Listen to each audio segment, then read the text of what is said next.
The morning Gerald Whitmore decided to ruin his daughter's marriage. He was wearing a $3,000 suit and eating eggs he'd never cooked himself a day in his life. He sat at the head of a dining table that was longer than most people's living rooms, in a house that had 14 bedrooms and only one person sleeping in it, and he looked at the photograph his assistant had placed beside his orange juice, a photograph of a young man standing outside a modest apartment building, carrying grocery bags, wearing work boots with a hole in the left toe, and Gerald Whitmore did something he rarely did. He laughed. Not a warm laugh, not a kind laugh. The kind of laugh that rich men laugh when they think the world exists to entertain them. The young man's name was Caleb Mason, 29 years old, auto mechanic, made $42,000 a year before taxes, drove a 2009 Honda Civic with a cracked windshield, rented a one-bedroom apartment in a part of town that Gerald Whitmore had never visited and never intended to visit. And Caleb Mason had the absolute nerve, the breathtaking, stunning, unbelievable nerve, to be in love with Gerald Whitmore's daughter. Not just in love with her, married to her, for 8 months, without Gerald's knowledge, without Gerald's blessing, without Gerald's anything. His daughter, Vivian Whitmore, 26 years old, Harvard-educated, heir to the Whitmore Group, a real estate and hospitality empire valued at $4.2 billion, had walked into a courthouse on a Tuesday afternoon with a man who fixed other people's cars for a living. And she had said, "I do," and she had not told her father until the deed was done and the certificate was signed, and there was nothing in the world Gerald Whitmore could legally do about it, except make Caleb Mason's life a living nightmare, which Gerald fully intended to do. He set down the photograph. He picked up his phone. He called his attorney. "Find me everything," he said. "His finances, his background, his family, his mother, his father, every person he has ever known. I want to know who this boy is before I put him in a room and tell him exactly what he is." His attorney, a man named Philip Crane who had worked for Gerald for 19 years and had learned long ago not to ask questions, said he would have a full file within 48 hours. Gerald hung up and took a sip of orange juice and looked out at the manicured grounds of his estate, at the fountains and the hedges and the stone pathways that wound through gardens maintained by a staff of 8. And he thought about his daughter's face when she had told him. She hadn't been afraid. That was what had shaken him the most. Vivian had sat across from him in this very dining room 3 weeks ago, and she had looked him dead in the eye, and she had said, "His name is Caleb Mason. He is my husband. I love him. And there is nothing you can do that will change any of those 3 facts."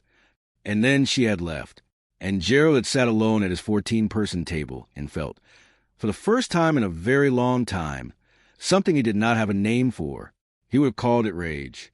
He would have called it disbelief. But somewhere underneath all of that, in a place he would never admit existed, it felt a little bit like fear. Before this story goes any further, if this kind of content hits different for you, if you feel it in your chest already, do yourself a favor right now. Hit that subscribe button. Share this with somebody who loves a good story. And drop a comment below. Tell me, do you think Gerald is going to get what's coming to him? Because I promise you, what is about to happen in this story is going to make your jaw drop. Now let's get back to it. Caleb Mason had large hands. That was the first thing most people noticed about him. Hands that had been shaped by years of real work, oil-stained creases that no amount of scrubbing fully removed, a scar across the right palm from a socket wrench that had slipped when he was 19, knuckles that were always slightly rough, slightly raw. He was not a soft man. He was not a polished man. He did not own a suit that cost more than $200, and he did not pretend to, but his eyes were kind. That was the second thing people noticed.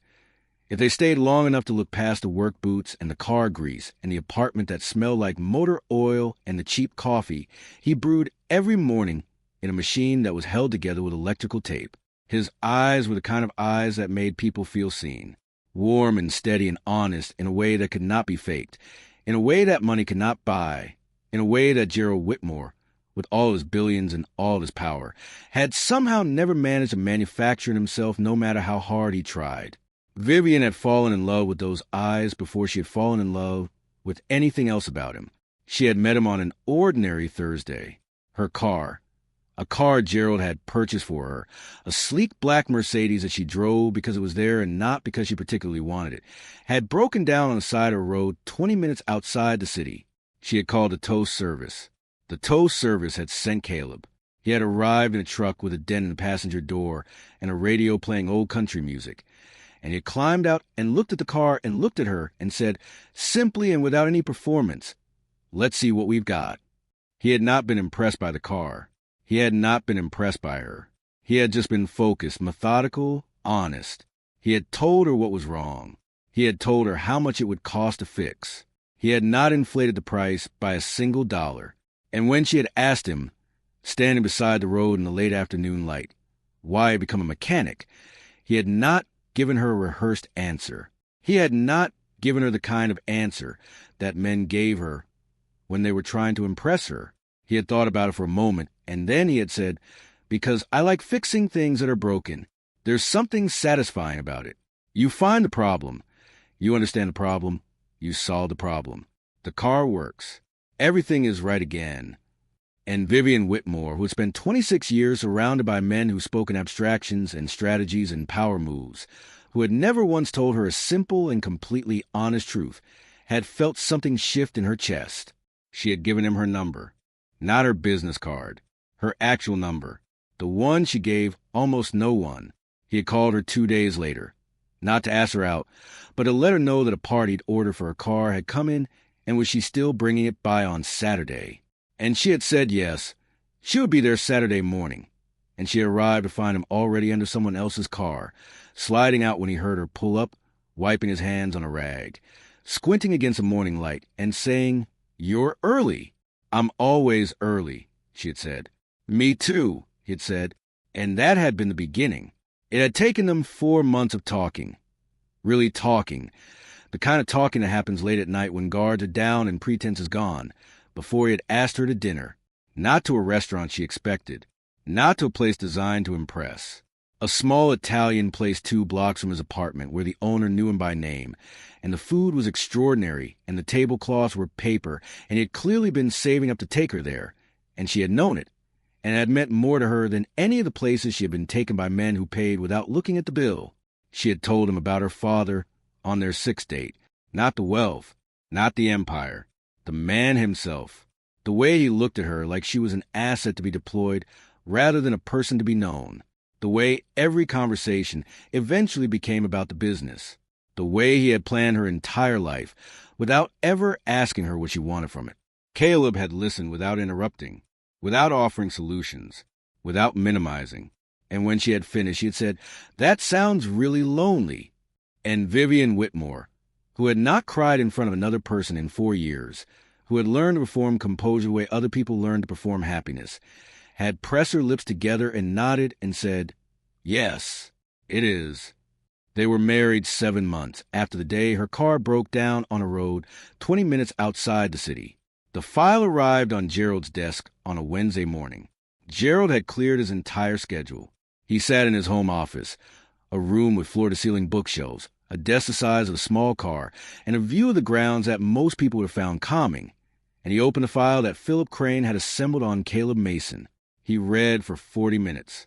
By the time he finished, the expression on his face was not the satisfied expression of a man who had found what he was looking for. It was the expression of a man who had found something unexpected. Caleb Mason, born in a small town in rural Tennessee called Harlan Creek, raised by a single mother. Father unknown. That was a notation in the file.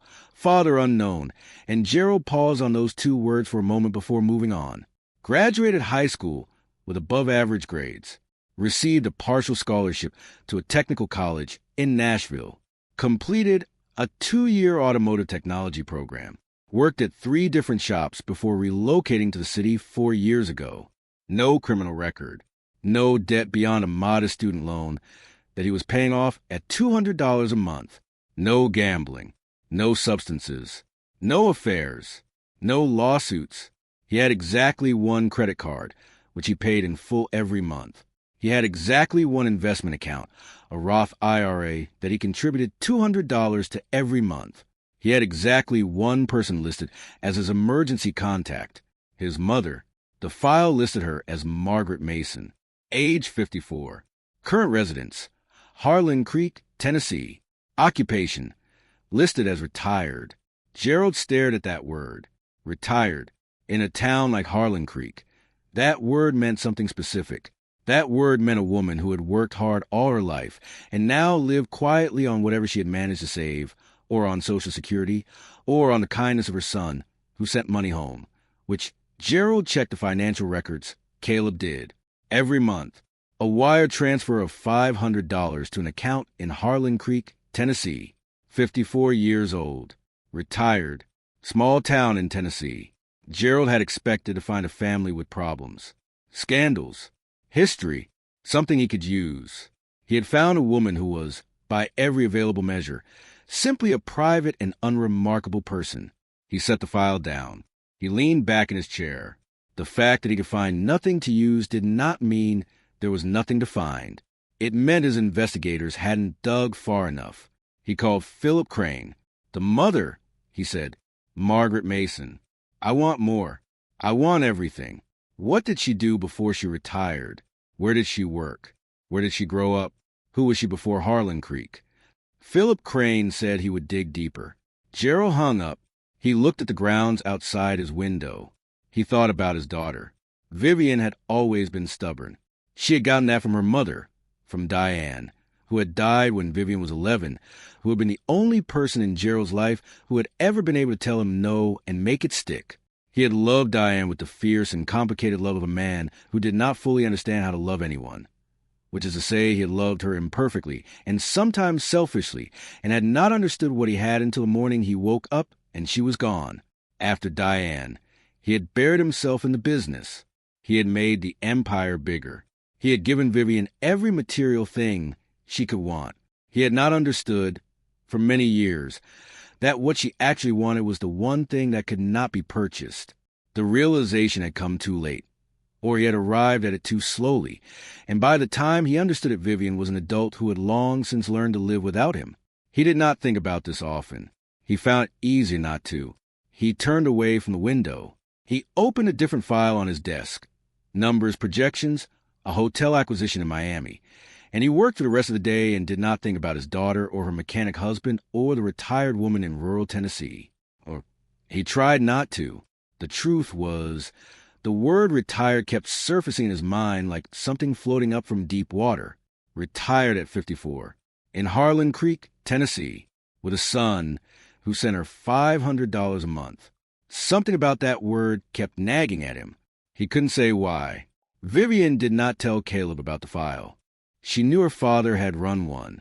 She knew this the way she knew everything about Gerald Whitmore, through years of watching him, learning him, understanding the way his mind worked, even when she found the way his mind worked to be completely insufferable. She didn't tell Caleb because Caleb, for all his steadiness and his honesty and his warmth, was not a man who had ever been the subject of a billionaire's investigation, and she did not want him to feel what that felt like. She also didn't tell him because she knew something her father didn't. She knew that when Gerald eventually demanded a meeting, and he would, because Gerald always demanded meetings, because Gerald believed that every problem in the world could be solved by getting people in a room and applying the right pressure. When that meeting happened, there was going to be a moment that would change everything, because Caleb had told her about his mother. Not everything. Caleb was private about his mother in a way that suggested the subject was complicated, that there were things he was still understanding himself, that the story of Margaret Mason was not a simple one, but he had told her enough. And Vivian had done what she had been raised to do. She had listened carefully. She had filed away the details. She had understood, with the instinct that came from growing up as Gerald Whitmore's daughter, that those details were significant. She did not know exactly what would happen when her father finally came face to face with who Caleb's mother was, but she knew something would happen, and she had decided, in the quiet of her own heart, to let it. The invitation arrived on a Friday afternoon. It was not emailed. Gerald Whitmore did not email things when he wanted people to understand the gravity of a situation. It was delivered by hand, by a man in a dark car who arrived at the apartment building where Caleb and Vivian had been renting a 2-bedroom unit for the past 4 months, and who buzzed the intercom, and who, when Caleb answered, said simply, An envelope from Mr. and Mrs. Mason, from Gerald Whitmore. Caleb took the envelope. He looked at it for a moment. He brought it inside and set it on the kitchen table and looked at Vivian. She looked at the envelope. She looked at her husband. She said, "Open it." He opened it. It was a letter on cream-colored stationery, so heavy it felt almost like fabric. The handwriting was Gerald's, precise and controlled and slightly old-fashioned. The handwriting of a man who had learned to write in a different era and had never bothered to adapt. It said, "I am requesting the presence of you and my daughter at my home for dinner this Sunday evening at 7 o'clock.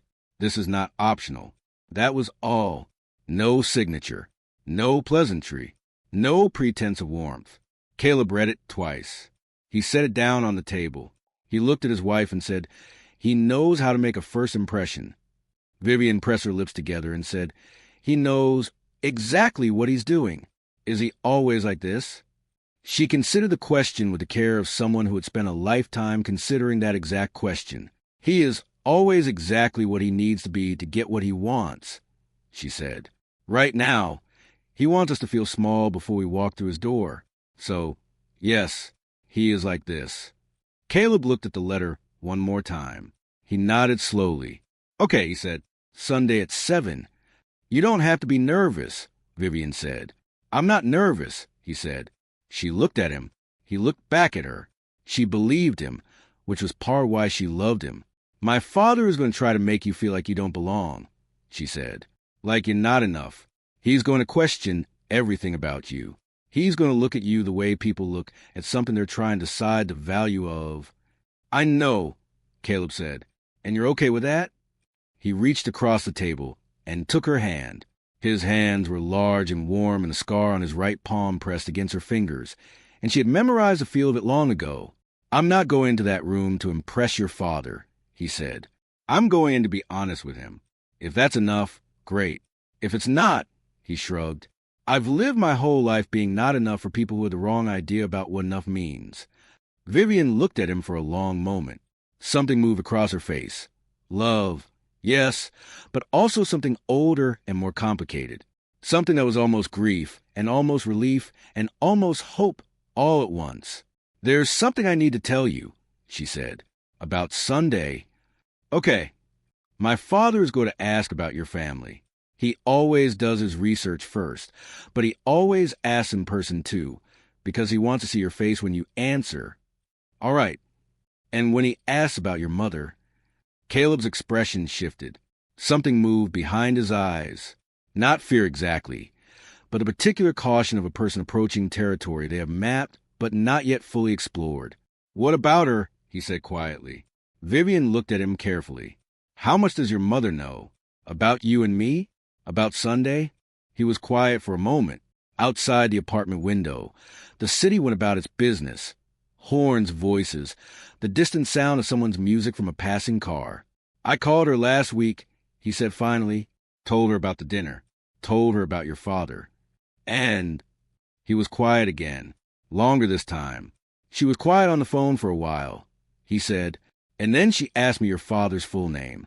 And I told her, Gerald Warren Whitmore." He paused. And she went very still. I could feel it through the phone. That kind of quiet that isn't just silence. It's someone trying to figure out what to do with information they just received. Vivian watched him. "What did she say?" she asked. She said, "Baby, I think I need to come to that dinner." The apartment was very quiet. Vivian felt the back of her neck prickle, the way it always did when she sensed that something large and irrevocable was approaching. "What did you say?" "I said okay," Caleb said, "because she's never asked me for anything. Not once in my life. Whatever she needs, I give it. So I said okay." Vivian nodded slowly. "She's coming Sunday," she said. It was not a question. "She's flying in Saturday morning," he said. "She's staying at a hotel downtown. She said she didn't want to put us out." Vivian thought about her father's face. She thought about the cream-colored letter. She thought about the word retired and the file she knew he had built, and all the digging he had done and would continue to do. She thought about how Gerald Whitmore had spent the last 3 weeks believing he was the one in control of what was going to happen on Sunday evening. "Okay," she said. She squeezed his hand. "Okay, Sunday it is. Margaret Mason arrived at the airport on a Saturday morning, carrying one small suitcase, and wearing a coat that had been carefully pressed, but was several years out of style. Caleb met her at the arrivals gate. He saw her before she saw him, a woman of 54 who was small and contained, and moved through the crowd with the quiet sureness of someone who had learned long ago how to take up only the space she needed. Her hair was silver at the temples and dark brown everywhere else, cut in a simple style that required no fuss. Her face was the kind of face that became more itself with age rather than less. Strong bones, steady eyes, a mouth that both laughed a great deal and endured a great deal, and had somehow managed both without losing its warmth. She spotted him. Her face changed. The particular change that happened on her face only when she saw him, a softening so complete it was almost like watching a season change. He walked to her quickly and folded her into a hug that lifted her slightly off the ground, which she protested and then laughed at. And he set her down and held her at arm's length and said, "You look good, Mama." "I look like I'm 54 and just got off a 6 a.m. flight," she said. "But thank you." He took her suitcase. She put her hand on his arm the way she always had. Not to steady herself, but simply to maintain contact, a habit that had started when he was very small, and that neither of them had ever consciously chosen to stop. They walked through the airport together. He asked about her flight. She asked about the apartment. He asked about her neighbor, Mrs. Garland, who had been having trouble with her hip. She asked about the car. Normal. All of it normal. And then, as they pushed through the doors into morning air, she said, without preamble, without warm-up, with a directness that had always been the most reliable thing about her, "Tell me more about Gerald Whitmore." Caleb walked a few more steps before answering. "What do you want to know?" "Everything you know." "He built his empire from the ground up," Caleb said. "His father had some money, not a lot, but some. Gerald used it as seed money and grew it into something real. Real estate, mostly. Hotels. Some development. He's been in this city for 30 years. Very connected. Very respected. Very used to getting what he wants."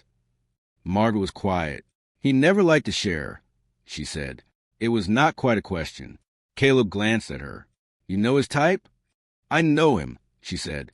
And then she said nothing else for the rest of the walk to the car, and Caleb, who had learned from a lifetime of loving his mother that there were times when the right thing to do was let a statement rest, did not push her. Vivian met Margaret Mason for the first time that Saturday afternoon in a small cafe near the hotel where Margaret was staying. She had been nervous about this meeting. In a way, she was not usually nervous about anything. She had sat across from heads of corporations and government officials, and people who held the kind of power that made rooms go quiet. She had been nervous to meet a mechanic's mother from rural Tennessee. She didn't fully understand why until she saw Margaret come to the door of the cafe and look around and find her, and something in Margaret's eyes when they landed on Vivian was so open and so unguarded, and so immediately genuinely warm that Vivian felt something loosen in her chest that she hadn't realized was wound tight. They ordered coffee. They sat across from each other. Margaret looked at her in that way she had, steady and honest, without performance, and said, "You love my son." It was not a question either. "Yes," Vivian said. Simply, "Yes, I do." Margaret nodded. "He loves you." I could hear in his voice the first time he mentioned your name. He used to hide things from me, not to be dishonest, just to protect me. He stopped trying to hide you about 3 weeks in. You were too important to pretend to be something small. Vivian felt the back of her throat tighten. "He's the best person I've ever known," she said. "He is," Margaret agreed. He didn't get it from the air. His goodness came from somewhere. There was something in the way she said it, not prideful, not performative, just matter of fact. The simple statement of a woman who had given something real to the world and knew it. Vivian wrapped both hands around her coffee cup. She looked at this woman, this small, self-contained, silver-temple woman, in a coat that was several years out of style, and she made a decision. "Mrs. Mason," she said, "I need to ask you something directly, and I'm asking because I respect you and because I think you deserve to be asked instead of just handled." Margaret looked at her steadily. "Go ahead." "Do you know my father?" The cafe went on around them. The hiss of the espresso machine, the murmur of other conversations, the sound of cups on saucers. Margaret held Vivian's gaze without flinching. Yes, she said. One word. Absolute and complete. For how long? Vivian asked. Since before your father was Gerald Whitmore, Margaret said. Since before he was anything. Vivian felt the hair on the back of her neck stand up. He doesn't know you're coming Sunday, she said. No, Margaret said. He doesn't. Will it... Vivian searched for the right word. Will it be a problem? For you? Margaret considered this. She looked down at her coffee. She turned the cup slightly on its saucer, a small and private movement. And then she looked back up at Vivian, and something in her face had settled into a kind of resolution that was very old and very quiet. It will be a reckoning, she said. Not a problem. A reckoning? Vivian looked at her. Are you ready for that? I have been ready for that, Margaret said carefully. For a very long time, the Whitmore estate on a Sunday evening was a specific kind of intimidating. Caleb had been to impressive places before, not many, but some. He had worked on cars owned by wealthy people and been inside garages that were larger than most homes. He was not, by nature, a person who was easily rattled by displays of money. But the Whitmore estate was not simply a display of money. It was a statement, the kind of architectural declaration that said, with complete confidence and zero apology, the person who lives here is of a different order than you. Long driveway, iron gates, stone pillars at intervals, ground so perfect they looked artificial. The house itself, 4 stories, limestone facade, windows that caught the last of the evening light and held it like something precious. Vivian was in the passenger seat. Margaret was in the back. Neither of them had said much on the drive over. As they pulled through the gates, Caleb looked in the rearview mirror at his mother.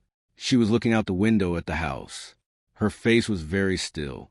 You okay, Mama? He said quietly. She took a breath. Drive on, baby, she said. We're not late. They parked. They walked to the front door. Vivian on Caleb's left, Margaret slightly behind them, her small suitcase-appropriate coat exchanged for a simple dark dress that she had clearly packed specifically for this occasion. The door was opened by a member of Gerald's household staff. Before they could ring the bell, they were led to the entrance hall.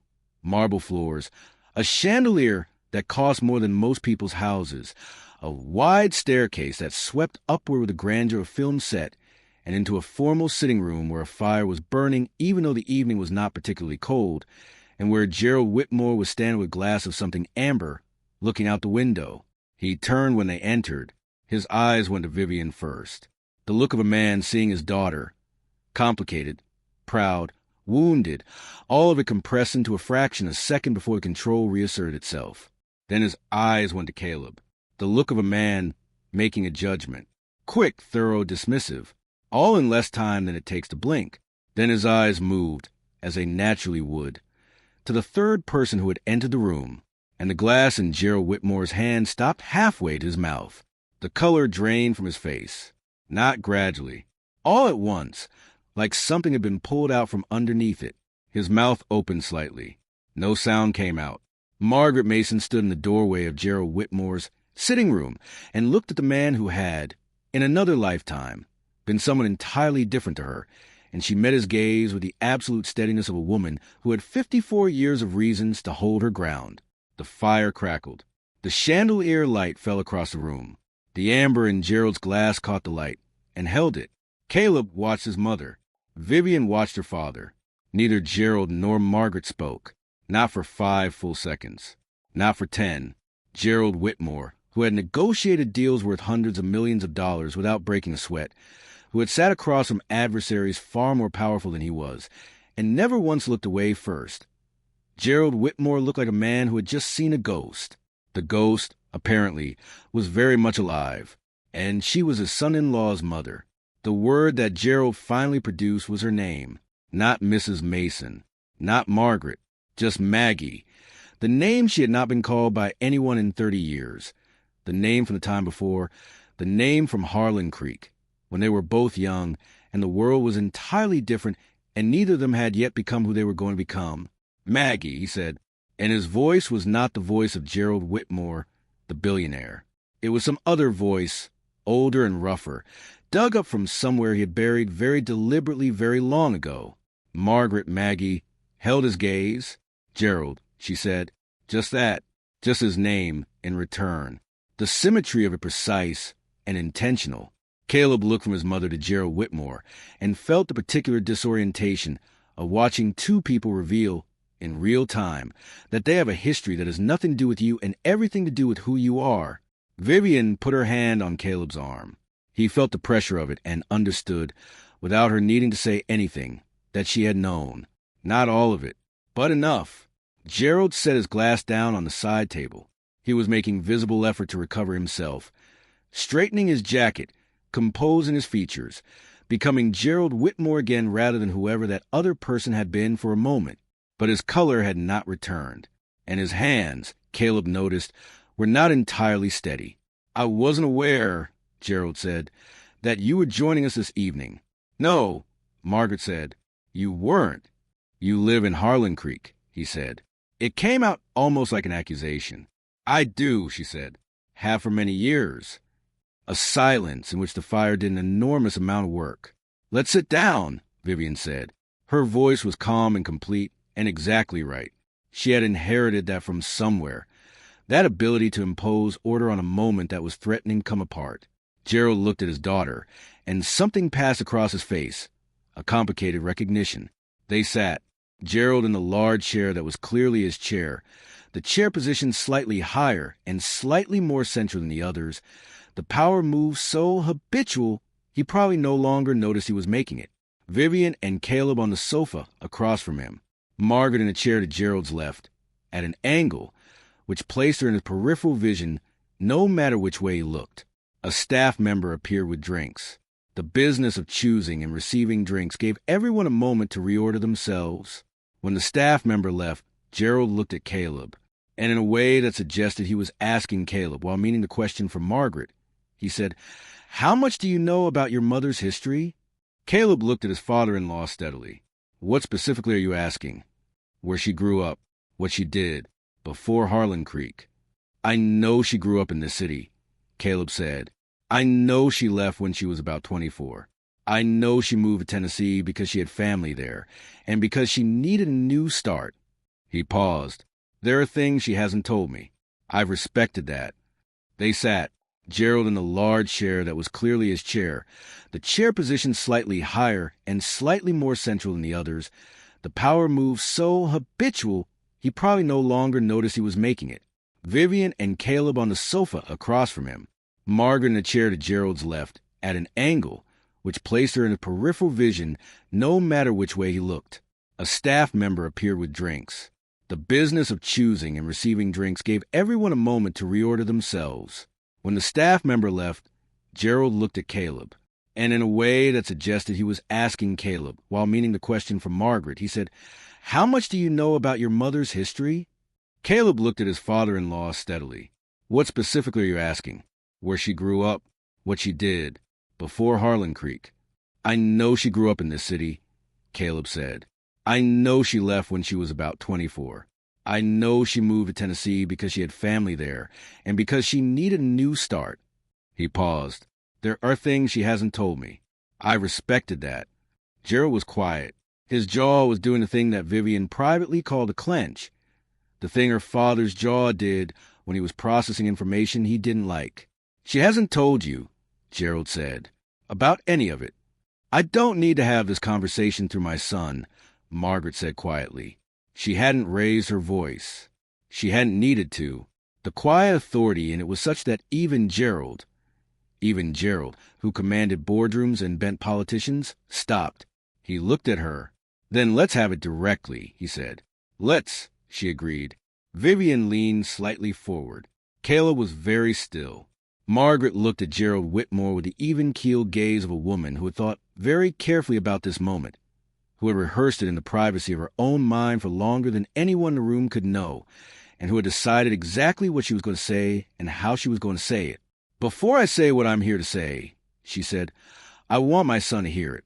I have kept things from him because I was protecting him, and some of those things were mine to keep. But he is sitting in this room, and whatever happens next, he deserves to hear it from me and not from you. Gerald said nothing.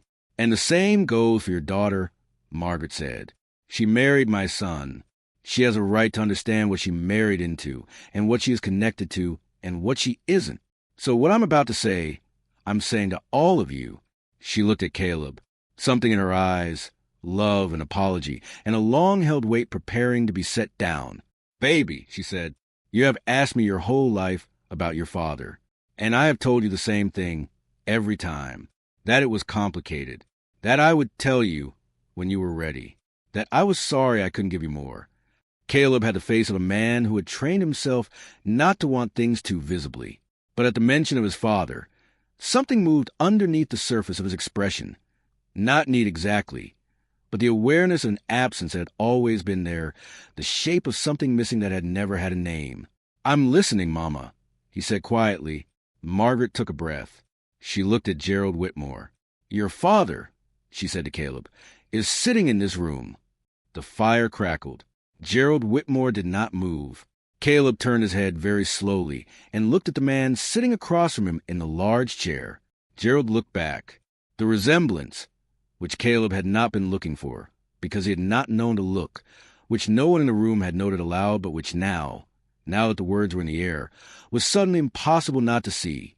The resemblance was there in the jaw, in the width of the shoulders, in something about the set of the eyes, in something structural and undeniable that existed beneath all the differences of class and wealth and circumstance. Vivian made a small, involuntary sound. Her hand, still on Caleb's arm, tightened. Gerald said, "Maggie?" 30 years ago," Margaret said, cut him off with the precision of someone who had prepared for this moment and was not going to let me derailed. "I was 24 years old. I was working as a secretary at a real estate office in this city.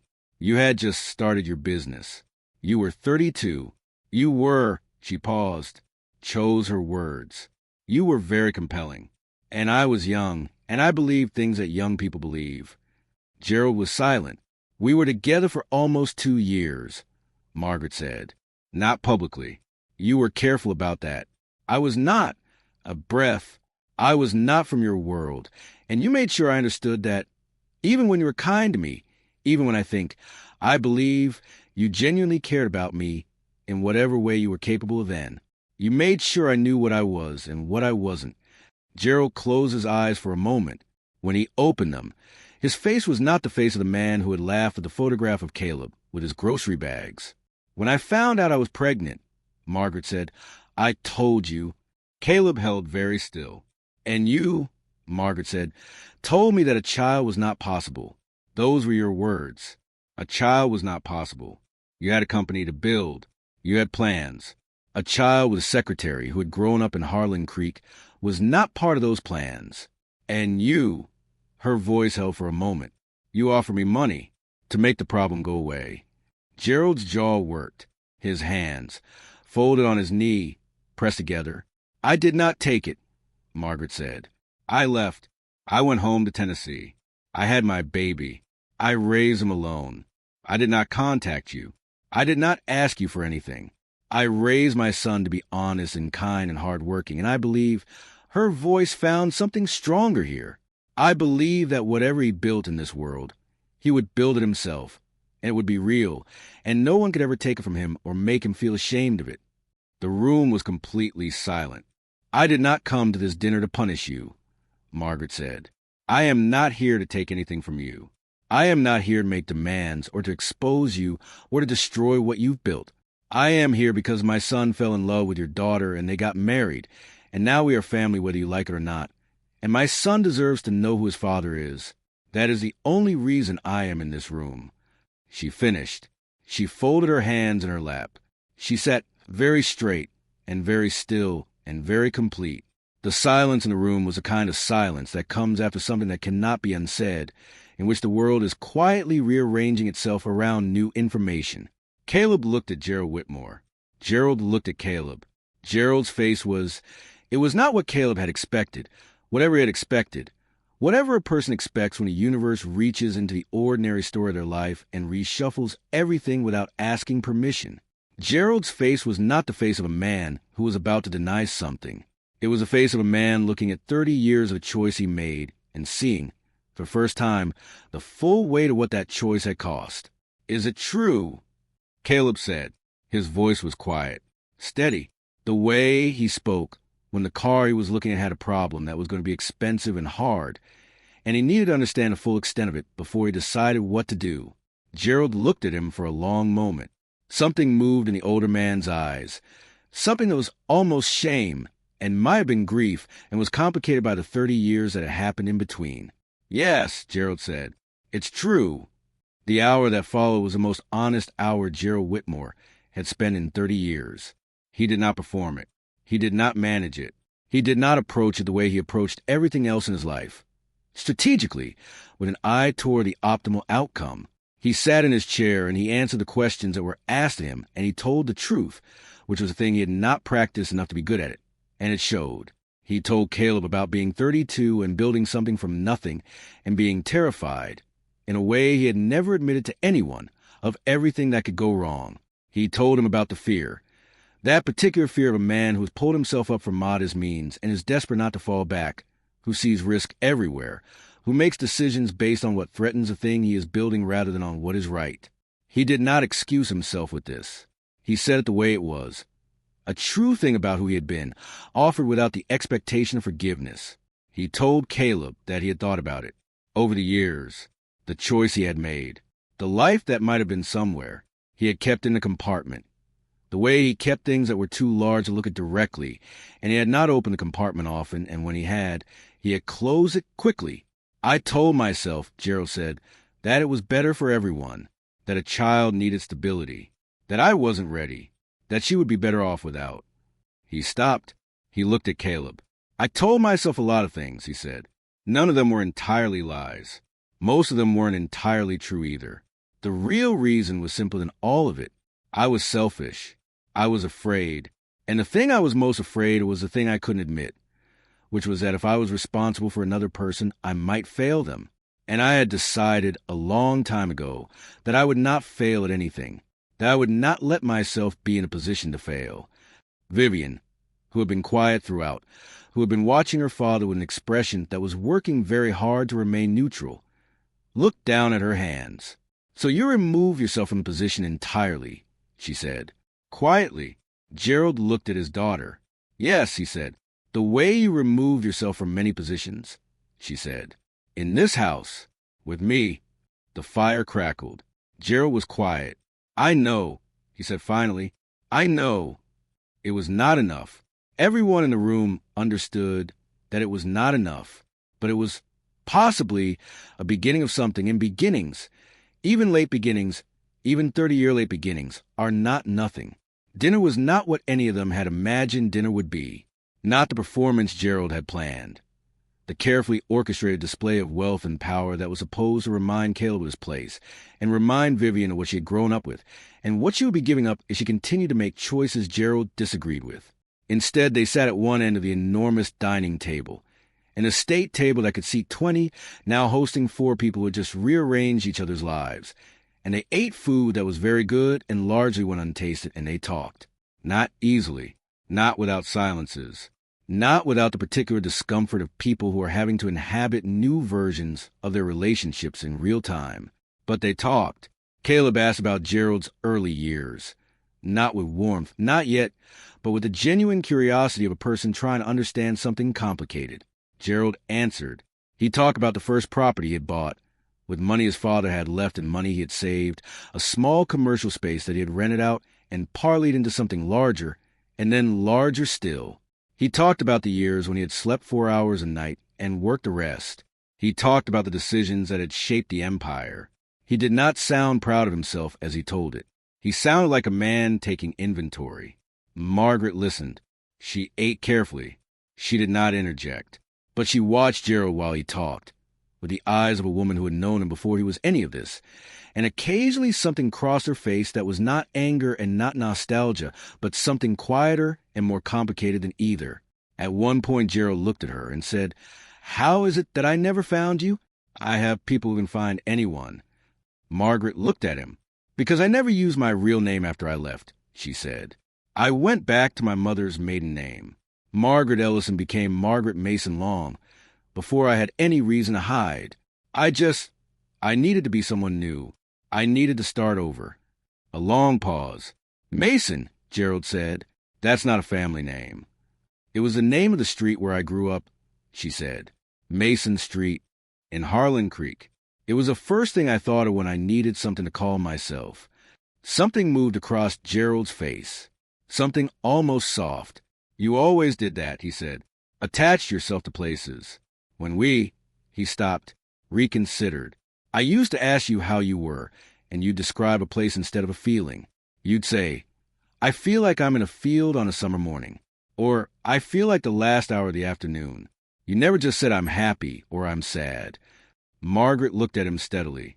You remembered that. I remembered more than you might think, he said, and said nothing else. Vivian looked at her father. She had never heard him speak about a person this way. She had not known this register voice existed in him. This careful, slightly raw thing, this thing that was not performance. She filed it away. She would think about it later, after dinner, after the plates were cleared and coffee was served and the evening had stretched into something long and strange, and strangely necessary. Vivian found herself in the kitchen with Margaret. The kitchen of the Whitmore estate was enormous. Professional-grade everything, a space designed for a household staff rather than a family. Margaret stood at the counter holding a mug of decaf and looking around at it with an expression of mild bemusement. I could fit my whole house in this room, she said. Vivian leaned against the counter beside her. I grew up here, and I still don't know where half the cabinets are. Margaret smiled. Did you grow up happy here? Vivian considered the way she had learned to consider questions about her childhood, with honesty rather than the reflex to say yes because the house was beautiful and the schools were good and the material facts of her life were extraordinary. I grew up provided for, she said. I had everything I needed and very little of what I actually wanted. Margaret nodded. She turned the mug in her hands. What did you want? A father who was actually in the room when he was in the room, Vivian said. A parent who was curious about me rather than invested in what I was going to become. Something ordinary. She paused. Does that sound ungrateful? No, Margaret said. It sounds human. Vivian looked at her. You raised Caleb right, she said. Whatever you had to give up to do that, whatever it cost you, you raise a man who is in the room when he's in the room, who actually listens, who tells the truth even when it's complicated. That's not nothing. That's everything. Margaret was quiet for a moment. I made mistakes, she said. Every mother does. I made him too self-sufficient. He learned to need very little because I was all he had, and I couldn't always give him what he needed, and so he got good at not needing. That has served him in some ways and cost him in others. He needed me, Vivian said quietly. He let himself need me. It took him a while, but he did. Margaret looked at her daughter-in-law. The expression on her face was a full and warm one, the one that had existed since before Caleb could walk, the love that was a primary fact of who she was. I know, she said. That's how I knew you were real. In the sitting room, Gerald Whitmore was alone with his son. The word was still new enough that Caleb noticed himself thinking it, turning it over, testing the weight of it. Son, the man across from him was his father in the biological fact, in the DNA, in the shape of the jaw and the set of the shoulders. In every other sense, the man was a stranger. Caleb sat with his coffee and looked at Gerald Whitmore and waited. Gerald looked at the fire. He looked at his hands. He looked at the ceiling and then at the floor and then at Caleb, with the expression of a man who has many things he wants to say and does not know the right order for them. I have spent, Gerald said, 30 years building things, acquiring things, growing things. He paused. And in all of that, I have not stopped to consider what I destroyed in the building. Caleb said nothing.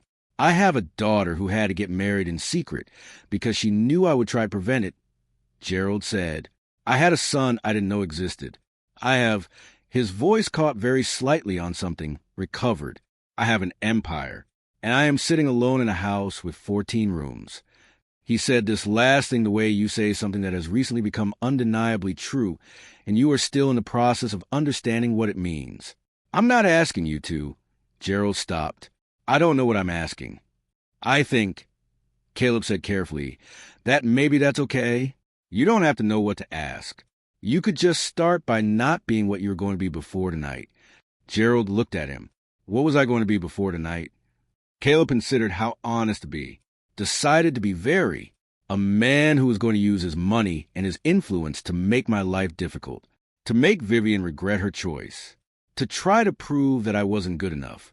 He said this without heat, without accusation, just facts. I know what that kind of campaign looks like. I've seen the shape of it before. Gerald did not deny it. What changed? Gerald asked, though they both knew. Not what? Caleb said. Who? A long silence. Your mother is... Gerald began. Stopped. She is... Another stop. He looked at Caleb with something in his eyes that was not comfortable for either of them. She raised you to be someone. She did that alone. And you... He looked at his hands. You are someone, and that has nothing to do with me. No, Caleb said. It doesn't. But you could have been... Don't, Caleb said gently. Don't go down that road. That's not a useful road. What could have been? I didn't have a bad life. I had a hard life, and a real one. I had a mother who loved me without condition, which is more than a lot of people have. I don't need the road that wasn't taken. Gerald looked at him for a long time. You're a better man than I am, Gerald said. I had a better teacher, Caleb said. They left the estate at 11 o'clock that night. Caleb drove. Vivian was in the passenger seat. Margaret was in the back, the same position as on the way there, but entirely different. The weight she had carried into that house was gone from her. Not because anything had been perfectly resolved. It hadn't. Not in the way of tidy endings. Not in the way of all wrongs righted. But because she had done the things she had spent 30 years building toward. And she had done in the way she had intended. With her own voice and her own truth. And it had landed where it needed to land. She looked out the window at the city passing by. You okay, Mama? Caleb said from the front seat. Tired, she said. Happy tired. The good kind. That's a real distinction, Vivian said. Absolutely it is, Margaret said. A few minutes of comfortable silence. He loved you, Vivian said quietly. She was not looking back. She was looking out the passenger window. My father, I could see it. Not the way he should have. Not the way a man acts when he knows what love costs and acts accordingly anyway. But the remnants of it, the memory of it, preserved in him somewhere. Margaret was quiet. Your father was capable of love, she said finally. He always was. He just built so much wall around it that he sometimes couldn't find it himself. My mother could find it in him, Vivian said. She was the one who could get through. What was she like? Margaret asked, gently. Vivian turned this question over slowly, with the care of someone handling something precious and old. Kind, she said. Genuinely kind, not performed. She laughed easily. She noticed people, not just important people, everyone. She remembered things. She'd ask about the staff's families by name. She'd remember that someone's daughter was applying to college and ask about it 6 months later. Vivian paused. She made my father softer, and when she was gone, he calcified. Grief does that, Margaret said, to some people. He never got over it, Vivian said. I don't think he ever will. No, Margaret said. Sometimes you don't. Sometimes the loss becomes part of the architecture. You build around it, but you don't fill it in. Caleb glanced in the rear-view mirror. He looked at his mother. He thought about what she had said about 30 years ago, about being 24 and alone and building a life from nothing. And he thought about how she had never once, in all his years, let him see it as a wound. She had made a foundation. Mama, he said. Thank you. She looked at him in the mirror. Her face in the dark of the car, lit slightly by the passing streetlights, was very familiar and very new at once. The way people you love are sometimes both at the same time. Thank you for what, baby? For all of it, he said. For every bit of it. She reached forward and put her hand briefly on his shoulder. The same touch, the same maintenance of contact, the lifelong habit. Drive on, she said softly. We're all still here. 3 weeks passed. Gerald Whitmore did not, as he had planned, make Caleb Mason's life difficult. The campaign he had been preparing, the quiet pressure on Vivian, the investigators already embedded in the city, the real estate connections who could make things challenging for someone trying to rent or conduct business. None of it materialized. Instead, on the Monday after Sunday dinner, Gerald called Philip Crane and told him to stand down. Philip Crane, who had worked for Gerald for 19 years and had learned not to ask questions, asked a question. "Are you sure?" "I'm sure," Gerald said. He hung up. On Tuesday, he called Vivian. She answered on the third ring. With the particular wariness she brought to calls from her father, the alertness of a person bracing for impact. "I want to have dinner," he said. "Not at the estate. Somewhere you choose. Just the two of us." A pause on the line. "Why?" she asked. "Because I owe you an apology," he said. "Several of them. And I want to give them to you properly. In person. Without," he cleared his throat, "without the estate. Without all of that.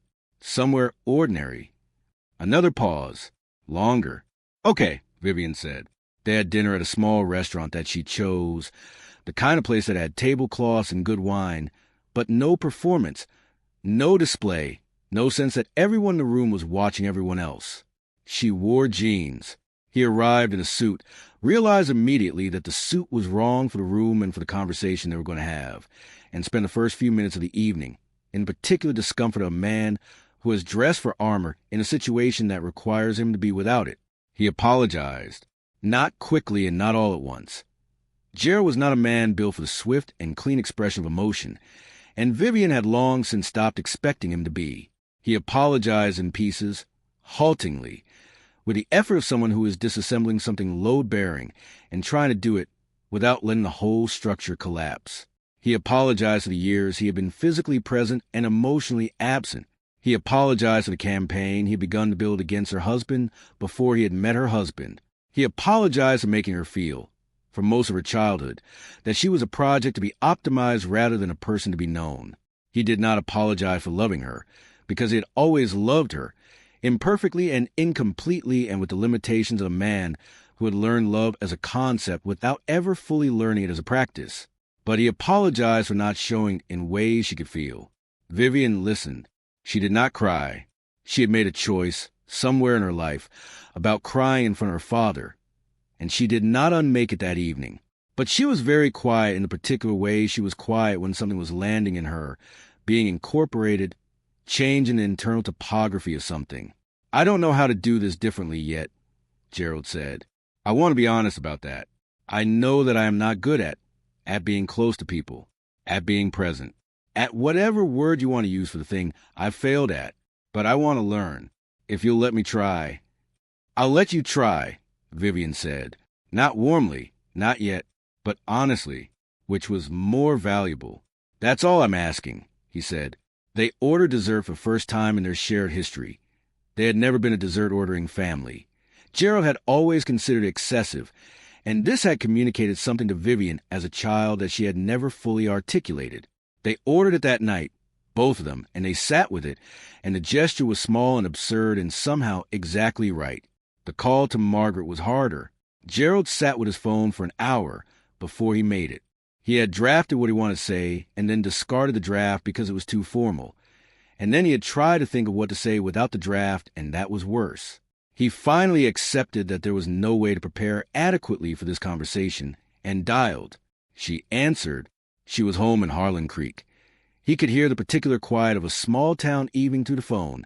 Nothing like the city, slower and more spacious. "Margaret," he said. "Gerald," she said. A pause. Old and wide and full of 30 years. "I'm calling to apologize," he said.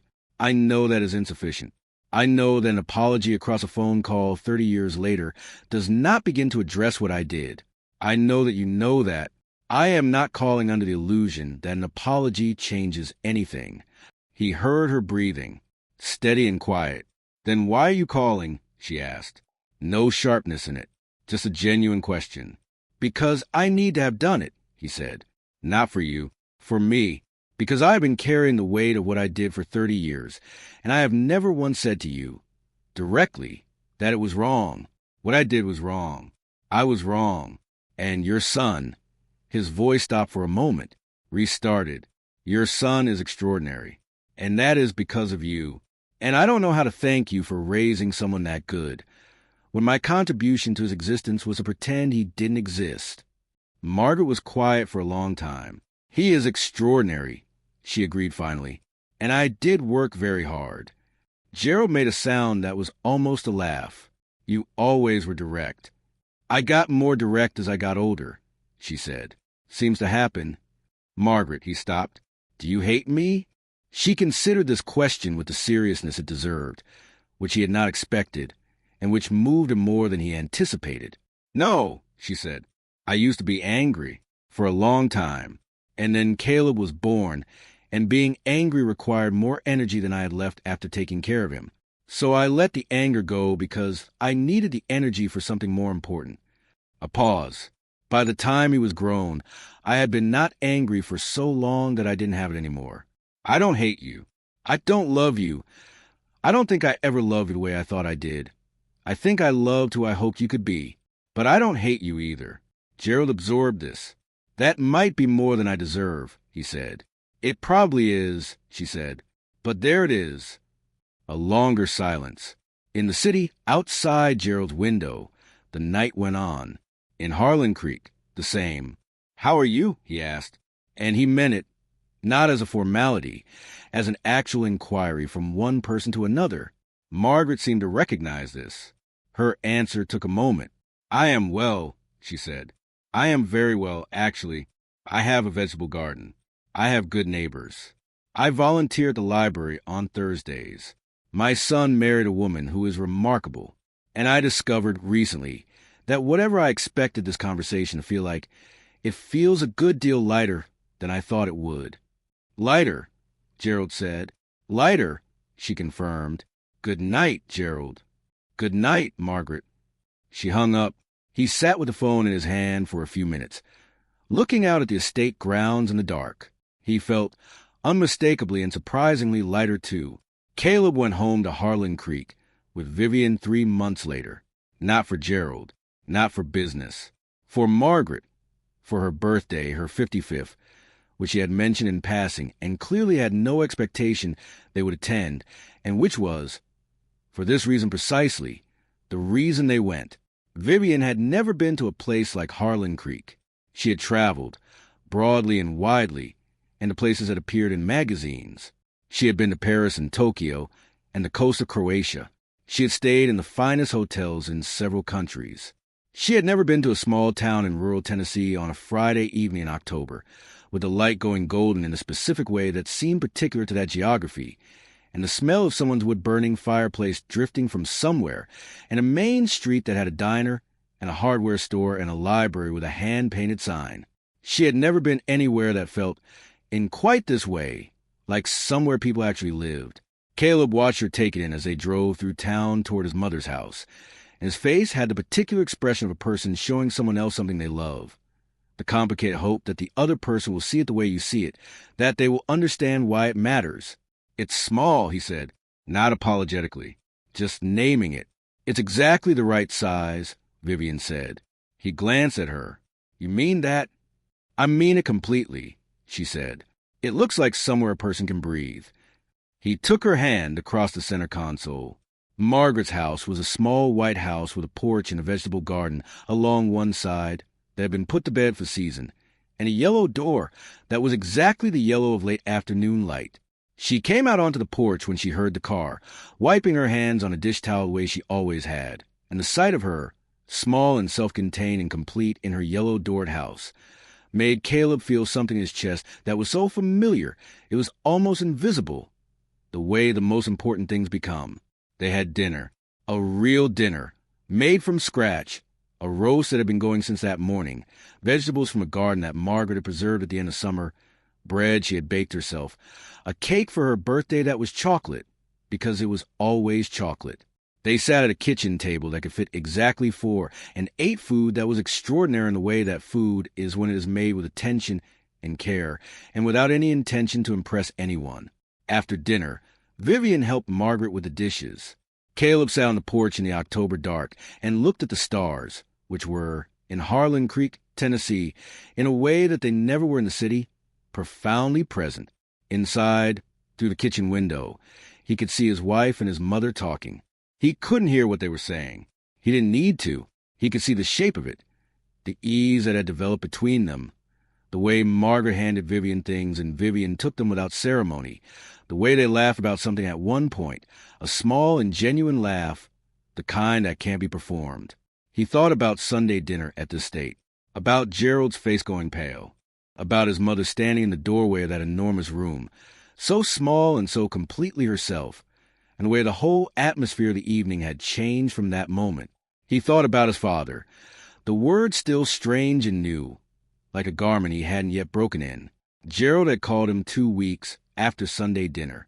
It had been a brief call, halting and slightly awkward in the way of a man who was attempting something he had no experience with.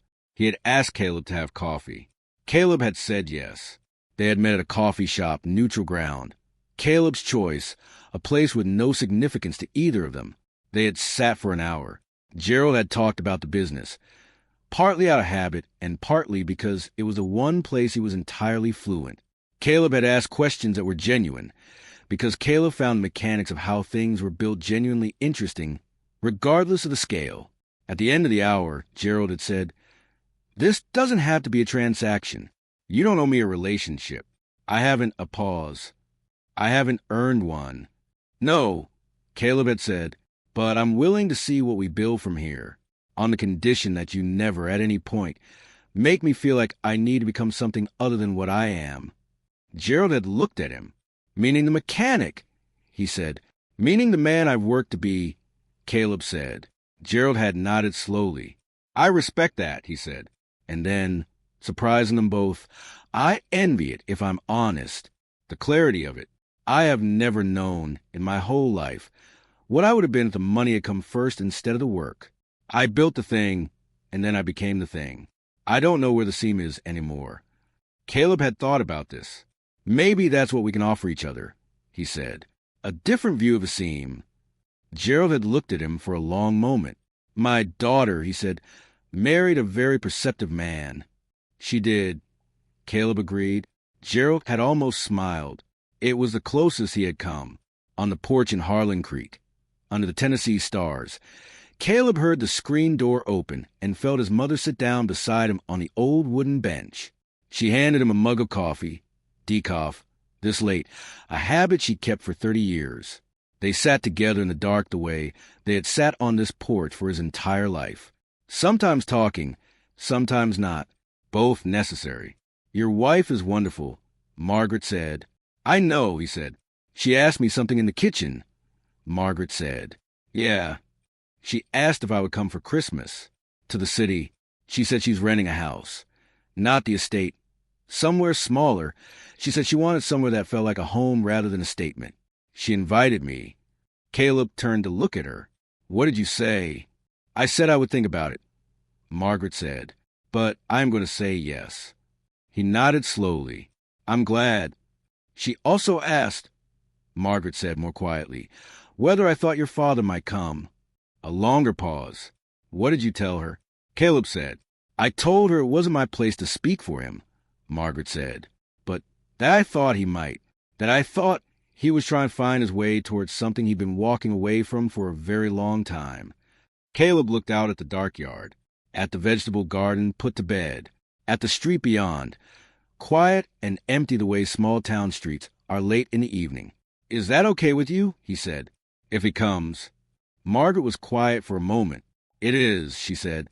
"We're not friends. We're not enemies. We're two people who were something once and became nothing for a very long time, and are now apparently connected through two other people who love each other. That's its own thing. I don't need it to be more than what it is."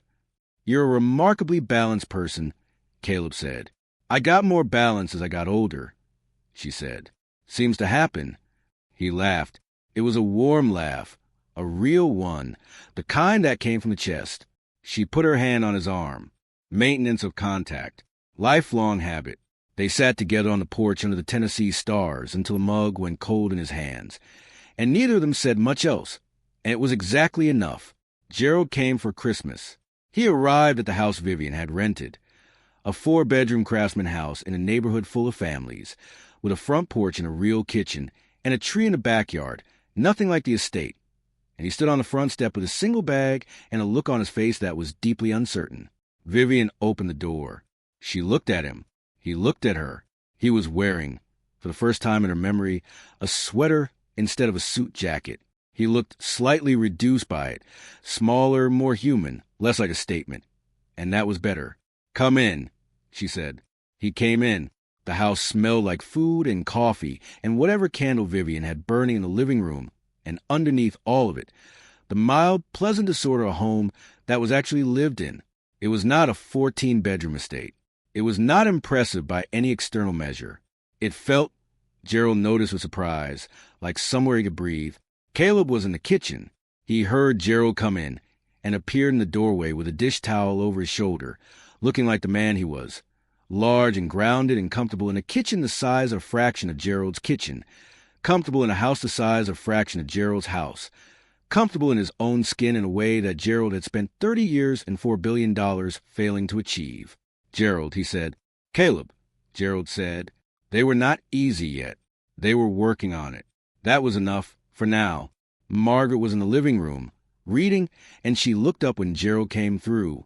She looked at him. He looked at her. It was the second time they had been in the same room since Sunday dinner, and the world had not ended the first time, and it did not end now. "Margaret," he said. "Gerald," she said. "Sit down. You're making the room nervous."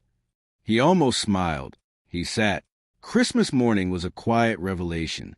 Gerald Whitmore, who had spent his last 15 Christmases alone in a 14-bedroom house with professionally wrapped presents under a tree decorated by staff, who had not had a Christmas that felt like a Christmas since Diane was alive, sat in a craftsman living room in a neighborhood full of families and open presents, modest ones, thoughtfully chosen, the kind of presents that required someone who paid attention to who you were and drank coffee and ate food that his son had, cooked and watched his daughter laugh, really laugh. The laugh she reserved for safety, the laugh that meant she was somewhere she could be herself. He did not say much. He was still more comfortable observing than participating, still more practiced in watching than in joining. But he was there, entirely and actually there, without his phone and without his armor, without anything to manage or acquire or prove. At one point in the late morning, he found himself in the kitchen doorway, watching Caleb cook and Margaret set the table, and Vivian argue cheerfully about which playlist was appropriate for a Christmas breakfast. And he felt, in a way he had not felt in many years, that he was in the presence of something real. He had spent his life building things, large, durable, impressive things. He had built an empire that would outlast him and bore his name, and was worth $4.2 billion. He had not built this. This had been built without him, by a woman who had driven from the city to Harlan Creek 30 years ago with nothing, and had raised a son alone, and had given him everything that money cannot buy, by a young man with large hands and kind eyes and a 2009 Honda Civic with a cracked windshield, who had pulled a woman over on the side of the road and looked at what was broken and fixed it, because that was what he did, by Gerald's own daughter, who had been stubborn enough and brave enough to choose a real life over a safe one. Gerald stood in the doorway and looked at all of it, this small, irreplaceable, unimpressive, extraordinary thing. And he felt the compartment he had kept closed for 30 years open, finally and completely, and he let it. He didn't cry. He was not, at 62, going to suddenly become a man who cried in doorways. But something in his face changed. Something settled. Something let go. Caleb turned from the stove. He saw Gerald in the doorway. He held his gaze for a moment. Nothing required to be said. "You can come in, you know," Caleb said. "You don't have to stand in the doorway." Gerald stepped into the kitchen. "Is there anything I could do?" he said. Caleb thought about this for a moment. Then he handed Gerald a knife and a cutting board and a pile of onions. "You can start with those," he said. Gerald took the knife. He looked at the onions. He had never, in his life, cut an onion. He had people for that. "How?" he said. Caleb came and stood beside him and showed him. The new year arrived the way New Years always do. Not with dramatic transformation, but with the quiet turn of a page, the sense that the same life is continuing, but with a slightly different light on it, a slightly different awareness of what it contains. Caleb opened his own shop in February. He had been thinking about it for years, had been saving for it carefully, methodically, the same way he saved for everything, the same way he had been saving his whole life for things he wanted that he could only get by working for them. He had found a space in a neighborhood that suited him, not fancy but solid, Good bones, good location. The kind of place where real people brought their real cars. He did not ask Gerald for money. Gerald did not offer it. He understood, without being told, that this was something Caleb needed to do on his own terms or would not be in the way that mattered. What Gerald did, 3 months after the shop opened, was bring his car in. Not his everyday car. Not sent by a staff member. Gerald Whitmore drove himself. In the car he drove when he was not performing, a modest sedan that was itself a kind of secret. The car of a man who had not entirely forgotten where he started, drove himself to his son's shop on a Wednesday morning and parked and went in and said, "I need an oil change." Caleb looked at him, said nothing for a moment, then said, "I can fit you in at 11. Gerald sat in the small waiting area. 2 chairs and a coffee maker that was better than you'd expect. A stack of magazines that were a week old but still reading. A window that looked on a bay where Caleb and his one employee were working, and he waited. He had not sat in a waiting room in 30 years. He had people to handle that kind of thing. He found that he did not mind it. He drank the coffee. It was better than you'd expect. And he read an article about something he had no opinion about. And he watched through the window as his son worked on his car with the efficiency and focus of a person doing the thing they were made to do. When it was done, Caleb came to the waiting area with his hands partially wiped and said, "All set." Gerald stood. He reached for his wallet. "On the house," Caleb said. "I'm paying," Gerald said. "First one's on the house." Gerald looked at him. He understood that this was not about the oil change. "Thank you," he said. "Come back in 3 months." Caleb said. "I will," Gerald said. He drove away in a modest sedan with the clean oil and the slightly different life. In March, Vivian told Caleb she was pregnant. She told him in the kitchen of their apartment. In the morning, before he left the shop, with a kind of directness that was very her and that he would not have wanted any other way. She simply said, "I'm pregnant," and watched his face. His face did the thing faces do when they receive news that is too large for one expression. It cycled through several before arriving at the one that was true, which was a kind of open, complete, overwhelming joy that he didn't try to manage or perform or contain. He came around the counter and held her for a long time, his large hands on her back, her face against his shoulder. They stood in the kitchen in the morning light, without saying anything for a while. "Are you scared?" she said finally. "Yes," he said immediately. "Good," she said. "So am I." "That's reassuring. It means we're taking it seriously." He laughed into her hair. "We're going to be good at this," he said. She pulled back and looked at him. "You're going to be a spectacular father." He was quiet for a moment. Something moved in his expression. The awareness of that word, father, and all its complicated recent history. "I've been thinking about that," he said quietly. "What kind of father I want to be. What it means." "What have you decided?" she said. He thought about his mother on the porch in Harlan Creek. He thought about the steady maintenance of contact, the hand on the arm, the lifelong habit of presence. He thought about the $500 a month sent without fanfare. He thought about the way she had carried a secret for 30 years and then walked into an enormous house in a carefully pressed coat and said what needed to be said with total quiet authority.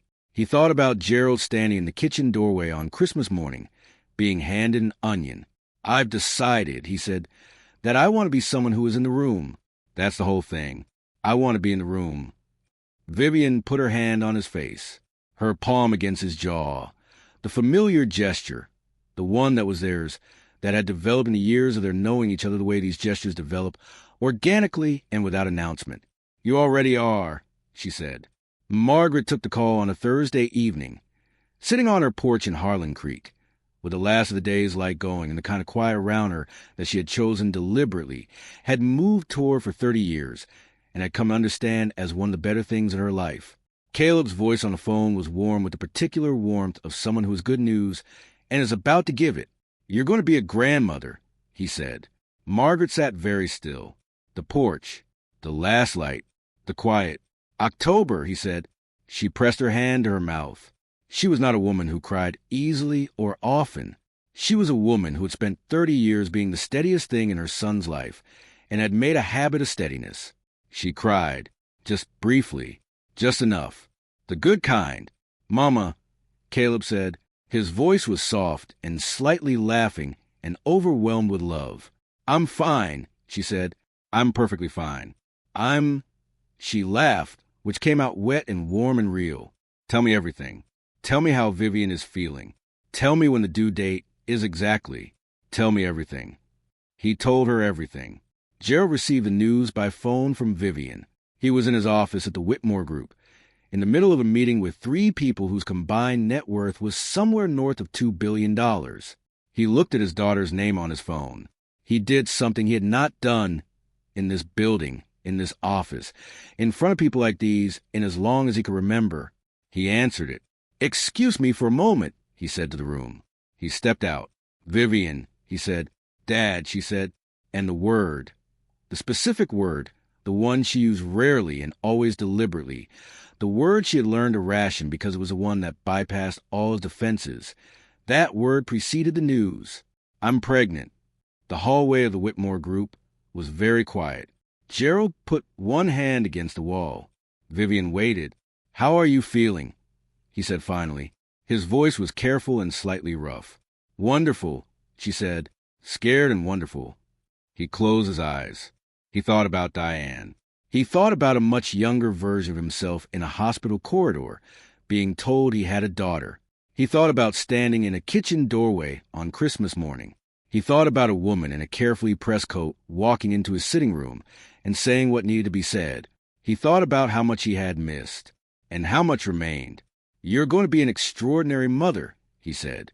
"You have always had more of what matters than I ever gave you credit for." A silence on the line.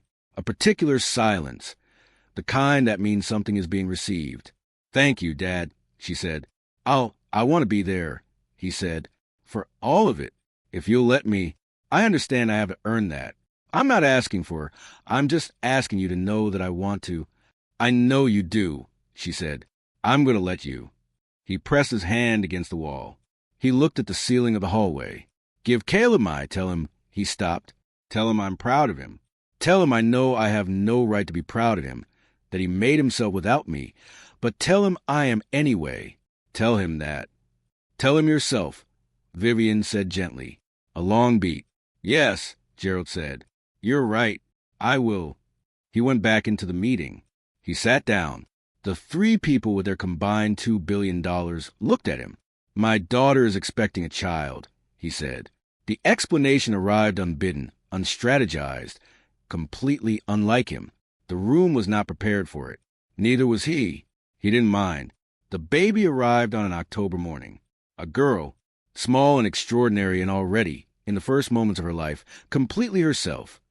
Cry with total commitment, alert with total presence, her small face already doing the thing Caleb's face did, and the thing Vivian's face did, and something entirely new all at once. They named her Diane, for a woman who had loved without condition and left too soon. And Margaret, for a woman who had been the steadiest thing in the world for as long as it mattered. Diane Margaret Mason.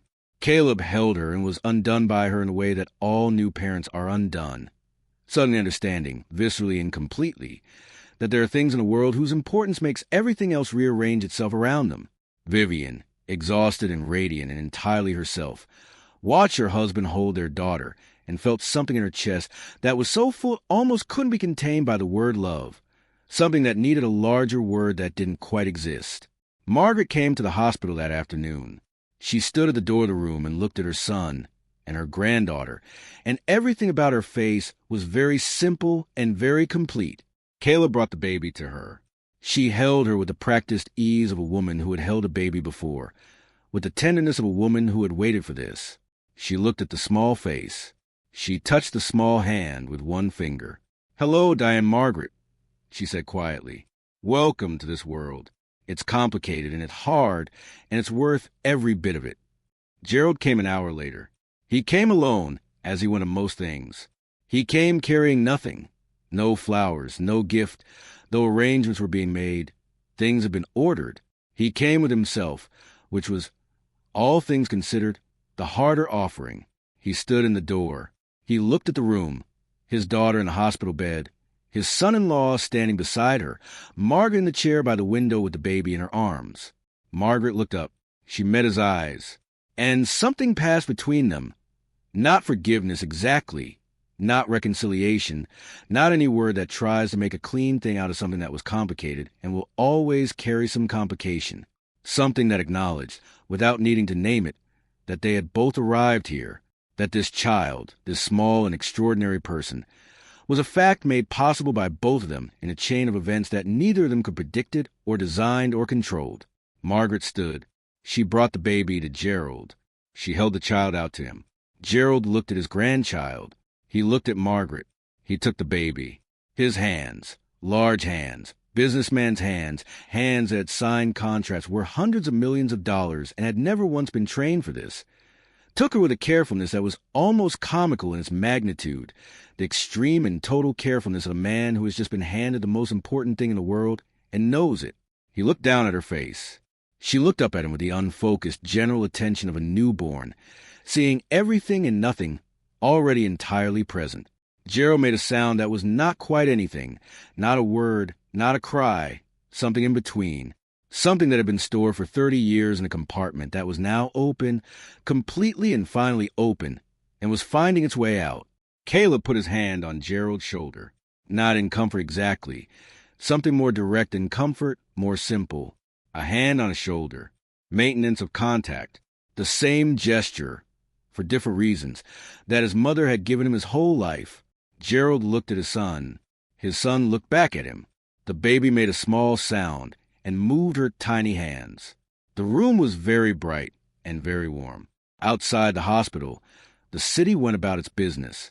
People drove on roads that Caleb's shop kept running. People worked in buildings, some of which bore the Whitmore name. People loved each other in apartments and houses in unremarkable places that were not estates and did not have 14 bedrooms and did not require any display beyond the simple daily work of being present to each other. In Harlan Creek, Tennessee, a small white house with yellow doors sat on Mason Street, a name taken from a street, from a place where a young woman had decided who she was going to be, and it was empty of its owner for the first time in years, its owner being several hundred miles away in a hospital room, holding the future. In a coffee shop that had no significance to either party who had met there, 2 chairs sat across from each other. In a small restaurant with paper tablecloths, the memory of a first honest dinner. On a porch under Tennessee's stars, the echo of every conversation that had built a life. In a hospital room, a man who had spent 30 years building an empire discovered, at 62, what the empire had been in service of, not the buildings, not the deals, not the net worth or the name or the power. This room, these people, this particular small face with the large dark eyes looking up at him. Gerald Whitmore held his granddaughter and understood, with a brutal and beautiful simplicity of all true things, that the best things in his life were the ones he had not built.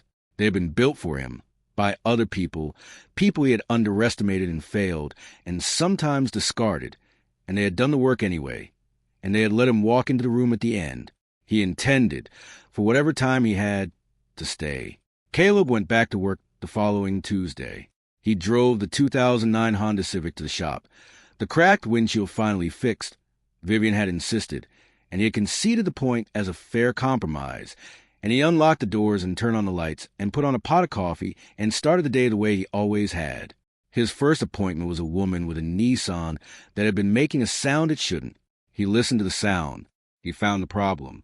He explained it clearly and honestly. He fixed it. The car ran right. Everything was as it should be. At lunch, sitting on the bench outside the shop with his coffee and a sandwich, he called his mother. She answered on the second ring. "How's my granddaughter?" She said immediately. "She slept 4 hours last night," he said. "That's apparently exceptional." "It is," Margaret said. "You did not sleep 4 hours in a row until you were 9 weeks old. You never told me that. I'm telling you now. You're welcome." He laughed. He leaned back against the wall of the shop, face tilted toward the midday sun. "She looks like Vivian," he said. "Around the eyes. She has your hands," Margaret said. He looked down at his hands. The scar on the right palm. The permanent, slightly rough knuckles. The oil in the creases that no amount of scrubbing fully removed. Large hands. Working hands. Hands that had been shaped by years of fixing things.